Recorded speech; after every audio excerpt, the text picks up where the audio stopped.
live here with myself and Coach Laura. Hi, Laura. Welcome. Hello, Lisa. Good to see you. Thank you. I'm excited to talk to you today about this specific topic which we've probably both struggled with in the past. And our topic today is what your nutrition coach might be doing wrong. Maybe some mistakes that we both have made before or that we have encountered with our own coaches in the past. So yeah, I'm excited. Yeah, I am too. This is a really good topic because, as you said, we've all made mistakes, and the beauty, the upside of that is that we get to learn from them, and it just Mhm. makes us better coaches in the end. We've been in this industry long enough to recognize that. Oh, even just in on a broad statement, things from 2 years ago have changed. A So 100%. That's such a good point. Absolutely. Like a nutrition coach 10 years ago would have worked very differently. And we're going to get into some of the specifics of that as well. But I also think that one of the beauties of having a coach ourselves can be to see like, hey, I want to do more of that. Or I actually definitely don't want to adapt or copy that from the coach that I have been working with. Because I know you too have had coaches, various coaches. Obviously, that's how we first connected, but I know that you've had other coaches as well. So lots of learning through that always.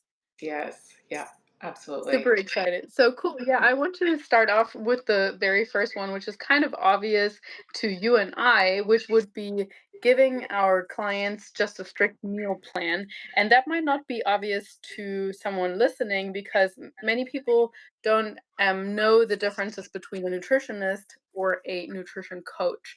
But as we will discuss, we are not actually allowed to write meal plans. Were you always aware of the difference between a nutrition coach and a nutritionist?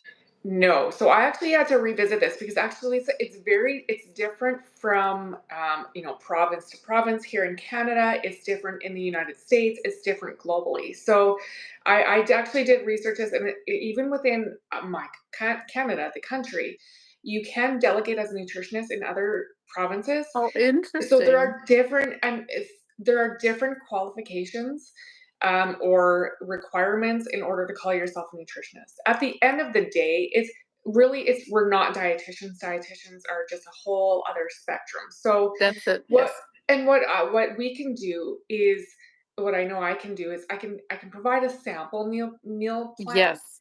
We cannot Precisely. say this is to help you with diabetes. We cannot treat or recommend anything for specific ailments or diseases.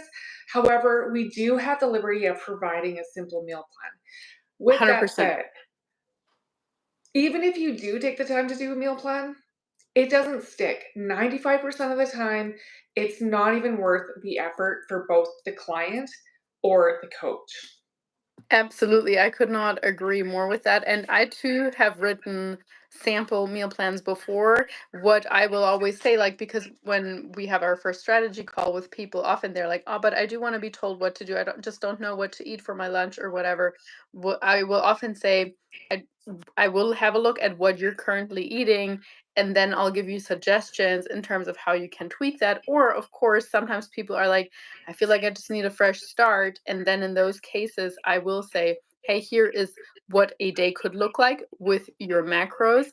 But in the end, you're exactly saying what we want the client to learn, and that is to eat the foods that they like, Yeah, to find foods that they like and work well with their calories, to find the foods that they like that work well with their calories and their macros as well, and that are sustainable, so that they also learn how to build in small quantities of a dark chocolate or of a little bit of ice cream here and there, because that is the main fault with meal plans, that we just do not stick with them long term.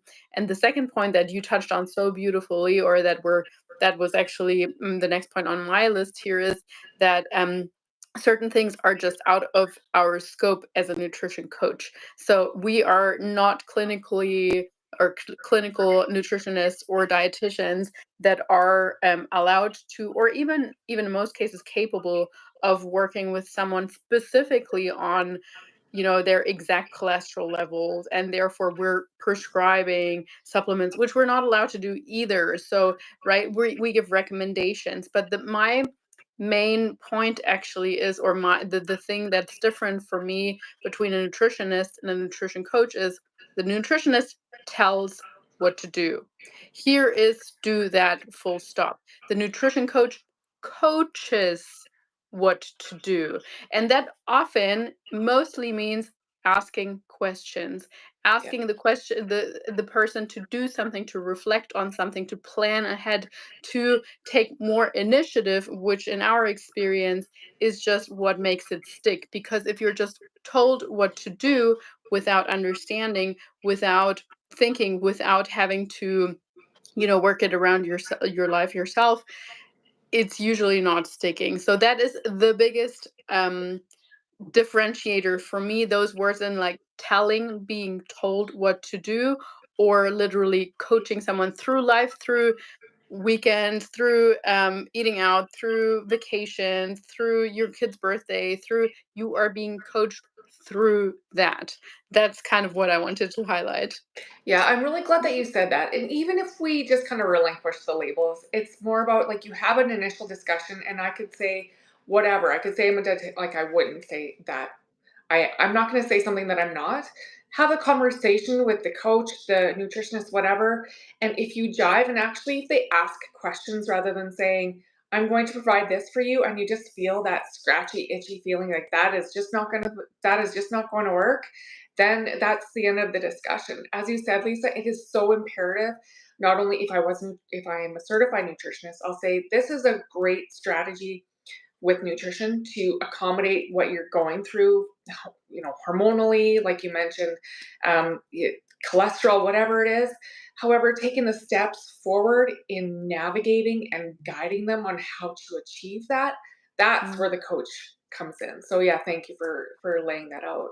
Yeah, absolutely. And I do think that has changed over the last few years as well. I think initially when the profession of nutrition coaching came about, people were still a lot more top down telling. They were still a lot more Yeah. do this, here are your macros, deal with it however you like. But nowadays we are trained, or supposed to be trained at um asking better questions. So a lot of it is called I forget the specific name of that, but more like investigative interviewing type of thing, or what's the actual phrase? But you know what I mean, the interviewing type style, Yeah. where you ask open questions. It's not just like yes or no, here you go, but you want the person to feel free to share things, to um open to start like it's very much of a relationship that's almost equal level, as opposed to here you have your teacher, your doctor, your whatever, and they're just talking down to you as in what you should be doing. Yeah, I'm glad that you laid that out because it's what is realistic, right? Like we can theoretically, scientifically, if we have these numbers, things will happen. But that's not realistic in everyday circumstances. So it's really making things jive for where you are in life, how you live, your dietary preferences, all of those sort of things. It's not just a black and white. We have a lot of gray area. Well, exactly. And I mean, for most people, it's about so much more than just what do I do with my nutrition, or learning about here's a protein, here's a fat. For a lot of people, it's like, okay, I was stressed all day. At night, I just gave in to my cravings. Why did I do that? Or why does that always happen on the weekend that I can't stick with the plan? Like it's about those things. It's not just, at least in many situations that we work with people with. And of course, yes, we also address things like, insulin resistance, or blood sugar issues, or menopausal issues. Yes, yes, yes, all the sciencey stuff, definitely. But nonetheless, like you said, we have to look at the person as a whole. I think we're well past the days where we're just saying like, here's nutrition, here's training, here's your mental health. They're all separate. Nothing has to do with each other. Nowadays, we recognize we kind of need to like have an all inclusive kind of approach. I really like how I'm going to pull out learning. And you start at depending on where the individual is. Some like what are calories? Where do calories come from? So we teach them along this process so that you have those tools to go forward eventually on your own when you're comfortable with all the tools. It's not just, the macros, it's also how are you feeling in your body those certain times of days with your cycle. So I'm really glad that you pointed it out because we do kind of highlight the learning along the process. I love that. That would be a huge red flag for a Yeah. coach for me. And I think I've shared that with you or probably on here before also, but I had a coach last year and as I like to yes, I really embraced wanting to be coachable and taking on what she told me to do because I know often as coaches we're resistant to taking on other people's guidance and that is so important to be coachable, but I also asked a lot of questions because I just wanted to understand why she gave me a certain macros or told me not to take the supplement anymore but take that instead, and so often her answer was just that's just what I do or it works for me or that's what we've always done, and that's not a good enough explanation to me. And also to your point, um, many prescriptions or suggestions should automatically, in my opinion, come with an explanation. The client or the coachee, so to speak, should not have to ask on every single little thing, why did we increase macros this week? You should, as a coach, your coach should tell you, hey, we're now reverse dieting. Now we're doing our next increase because your weight stayed steadily. We're increasing through carbs because of XYZ, whatever. It shouldn't just be, here's your new numbers, see you later, bye. So definitely a red flag. If your coach does not explain stuff, ask stuff, and hopefully then they explain. If they still don't explain and just give you a bland answer, as in that's how I do it, how I've always done it, whatever. Maybe look for a new coach. Yeah, unfortunately, I've had a similar circumstance with that as well. But like you mentioned, I take it as a learning experience, and it just gives us a little bit more insight in how we can be better coaches ourselves. Yeah, definitely. And I mean, like you mentioned, individualizing, that is a huge point. So that would be another really red flag to look out for. If someone just if you notice that they just give you maybe not generic macros, but maybe the macros of in like, it's a 130 pound or 150 pound female. She wants to lose 5 pounds. I'm gonna give her this and that plan with this and that suggestion where you can tell she told me she like I actually heard from someone who got like a suggested food list, and there was chicken and whatever low fat Greek yogurt on there, even though she said in her intake form she was vegan. It's like, coach, listen, personalize a little bit. This is not possible. Yeah. I mean, yes, we're all busy, and maybe this coach wanted to cut short a little bit of time, but if you're that busy, the client should not have to pay, or definitely not a high amount, because that is just cookie cutter best example. So huge red flag. I'm glad that you said that because there is some value in that type of coaching if you're aware, first off, that it's more general, broad, and the price point could be a little less as Oh, well. So, exactly. I'm really glad that you pulled that out because there are those, and some people can do okay with that, especially if you're just starting and want to get your feet wet and you just want to just try it out. So there is value in that. It's as long as you know it's not personalized and these are, you know, here you go hard. Exactly. No, definitely. I mean, this needs to be clearly communicated. If you're like, hey, you're part of this community challenge, whatever, I'm gonna bunch you guys into a group of weight loss, muscle gain, and body recomp, whatever. Everyone gets the same.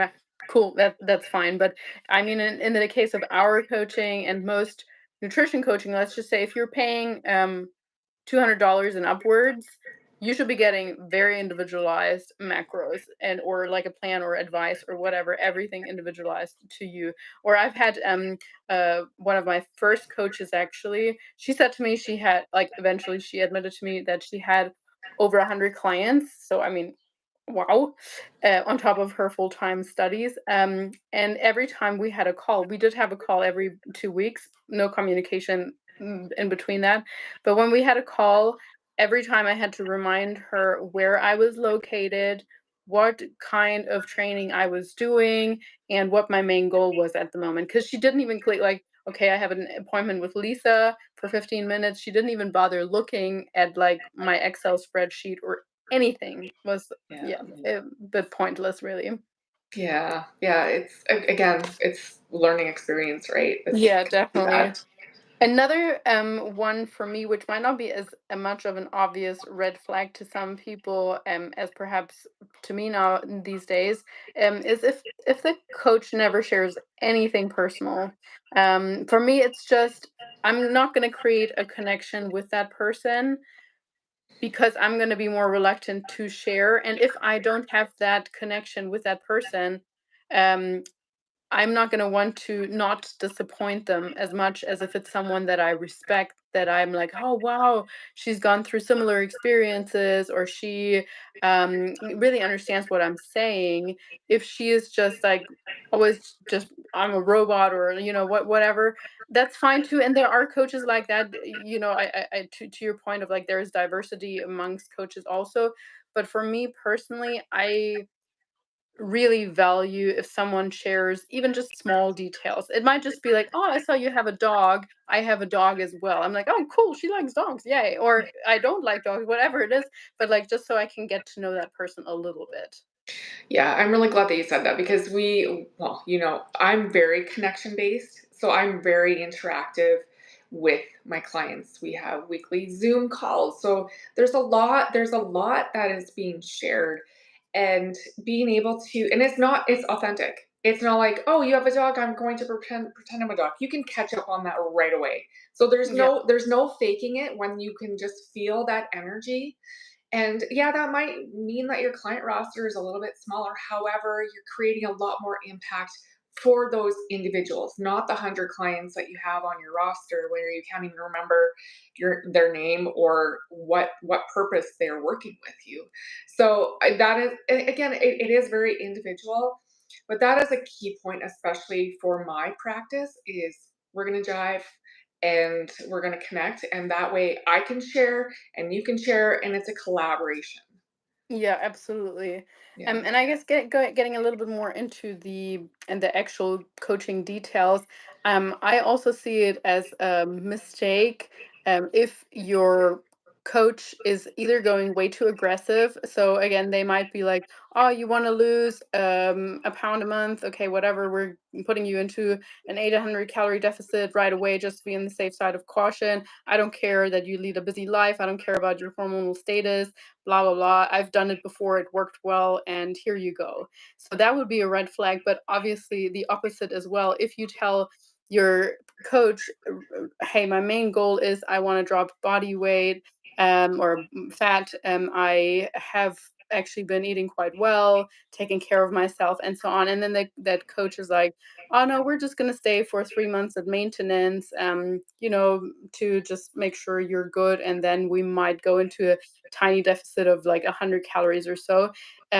Yeah, like voice your concerns, of course, obviously first, but if repeatedly you are met with deaf ears, by deaf ears, then I would also say that's not a good coach because in the end, you're paying for a service. We're still here to deliver that service to get you to your goal.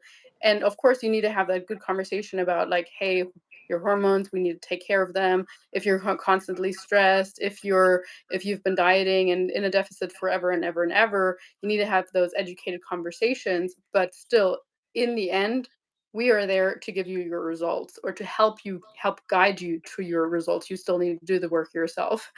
Yeah, I'm really glad that you said that. It's feeling heard and actually heading in, but as you said, there's kind of that line. It's like we want to push you beyond your limits. That's part of why we're standing here, and it's also kind of pulling back when we need to when life when life plays a role. So it really is, as you mentioned, the communication, feeling like you are being heard, pushing your boundaries a little bit just for that growth, and the results, your initial goals, this happens a lot of times too, they might shift and change, Yes. and that Yes. is exciting rather than being so narrow-minded in this one particular number. A good coach will help guide you in, well, what happens if you get the body you want and it's not the number on the scale. Yeah, and more often than not, the beautiful thing I have witnessed several times is that people start loving to build muscle, and then they're like, "Oh, I thought I just wanted to weigh 120 pounds, but actually, I want to have a booty now, and I want to, just shape." And yes, of course, I still want to strip the fat, but at the same time, the number doesn't mean as much anymore. And I'm literally getting goosebumps just talking about this because that is such a beautiful transformation. Oh, I was just gonna say, like, that is one of my favorite parts on being on this. Yes, hallelujah, you love to lift weights, and you're like, they're so empowered about seeing muscle or doing a pull-up or doing a push-up. It's those little things that are so rewarding. So yeah, thank you for pulling that out. That's exciting. Yeah, definitely. And I actually think in our space at least, or amongst the coaches that have gotten their certifications and learnings alongside of us, I actually see it more often than not that coaches are almost too cautious. So, I mean, I do want to be cautious in saying that because, of course, there's the other extreme that we mentioned where people just generically get their 1,200 calories. Um, but nonetheless, I often see too much of a hesitation where then people are put into like a 200 calorie deficit or maybe 180 whatever calorie deficit, and they're battling with that for like 6 weeks, 8 weeks, nothing is happening and the coach doesn't adjust anything. And that is frustrating because to the client it feels like they're putting in the work, they're executing exactly, and nothing is happening, but you're not adjusting to the fact that it's probably not a deficit, or at least not a steep enough deficit that your body's actually recognizing it should be dropping some weight.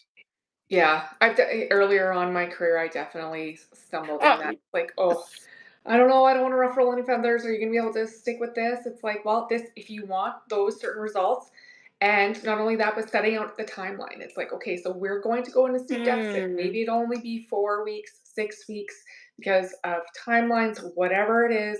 However, it is not. You're not going to be ruined. It's if that's what you want to do, if you can sustain that, then let's give that a go. yeah, absolutely. And I will share like my biggest coaching mistake in the past as well, and that kind of goes into both extremes leading on to this. But for instance, I have had many very firm clients that were like, I want to do this, I want to do that, duh, duh, duh, duh, duh. And so because my previous point was, hey, we're here to give the client their results. So that was kind of in the back of my mind when I often heard that. And so they were like, "Oh, I think we should decrease calories this week." And then in 2 weeks' time, "Oh, I'm super hungry. I think we should take a diet break." And then in 2 weeks' time, "Oh, I think I want to go back into the deficit." And I just followed along, was like, "Okay, we can do that. Here are your new macros." And yeah, I think that sounds reasonable. Here are your new macros. And then in the end, and this happened twice in my first year of coaching, in the end, and oftentimes those people would also be coaches themselves actually, so Mhm. that's why they were so like decisive. But in the end they quit and they said, I didn't get my results, and on top of that I felt like I was coaching myself. I got no guidance from this person whatsoever. I was just able to play ball with her like a little child with her mom that doesn't give her rules, and because of that I'm quitting. And that was such a big lesson to me, because in the end, number one, like you said, have a periodization beforehand that you guys discuss and talk about. And so that when that person comes along and is like, I want to cut now, and you're like, no, we said we were going to stay in a building phase until this and that time. Why would you want to go into a cut now? So, again, having a conversation. Or when that person is feeling fluffy or whatever, you can talk to them and be like, hey, we talked about this. We're not actually in a plateau. You're just ovulating right now. Or so my point is, we're still here to have the reins in our hands. Yes, we're going together, but we are the ones steering the wheels as the coach. So if you're able to like jerk around your coach way too much and they're not actually ever giving the direction, that's probably not a good coach either. Yeah, I have to agree, and it can be challenging as a coach because Oh, you want definitely. we're so invested in our clients. We want them to succeed and have those results. However, personalities and Mhm. grinding again, especially in reverse diet. I don't want a reverse diet. I think that's the hardest part, and it's navigating those week to week progressions and saying we need to do this, and we have to keep reminding this is why we need your hormones to be balanced and X Y Z. This is why we're doing this, and then painting the picture for in 6 months. This is what we're going to do. So yeah, it's managing those quote unquote expectations, but also holding true to the plan, which can change, let's be honest. Yes, But of course. yeah, at least we have something to navigate towards. Yeah, and I mean that is a form of accountability, and in the end, we are the accountability buddy. We are supposed to, there needs to be ownership on the client, no question Yeah, asked. Definitely, you need to, if you communicate in the beginning, hey, once a week, I want to have a review from, I want to hear from you. And yes, there might be weeks where you're on vacation, whatever, and it might be every second week, but generally, it is your responsibility to. Um, Deliver a quote unquote report to your coach. Otherwise, we cannot make any adjustments or coach you. But generally speaking, it is also our um, responsibility to hold you accountable, to say to you, hey, last week you said you were going to work out 3 times. What happened this week? You didn't go even a single time, and you're not even explaining why. Or you said you were going to try to drink more, and we came up with the plan that you take a larger drink bottle with you. Why didn't you do that? Or like things like that. We're still here to do that, and coaches have various approaches with that. I personally send out on a weekly basis like a reminder for people to check in with me. I know other coaches, they don't do that. They just ask of their client to automatically do that. So for instance, again, that coach that I was coaching with last year, she would have never, like, if she wouldn't have heard from me for like a month, she would not have followed up. um I personally think it's still kind of part of my job as a coach to follow up, because people might forget once in a while here and there. right. Yeah, I agree. And having again, it goes back to communication. If you feel like you can't share these things with your coach, even the little things like I feel really uncomfortable about this workout program or whatever Yeah, it is, if you don't express that, if you don't communicate that, we can't help you. that's very, very, very true. Communication is so large from both sides, Yeah. exactly. Yeah. But yeah, so I guess hopefully we've painted a picture of some of the main red flags. In my opinion, they mostly come down to practicing outside of your scope. So, as a dietitian or as a nutritionist or whatever, writing meal plans, um, then also just being too aggressive or not aggressive enough in the approach, never or not asking questions and just top down telling as opposed to actual coaching, which means going through various life situations, adapting to your life situations, individualizing things to you, not communicating well from both sides or holding the other person accountable, and never sharing anything about themselves so that they're not creating a connection with you. Those would be some really big red flags for me. Is there anything that I missed? No, that was a pretty good roundup. I think that I hope we offered enough insight into, to help you choose the coaches that you're looking for.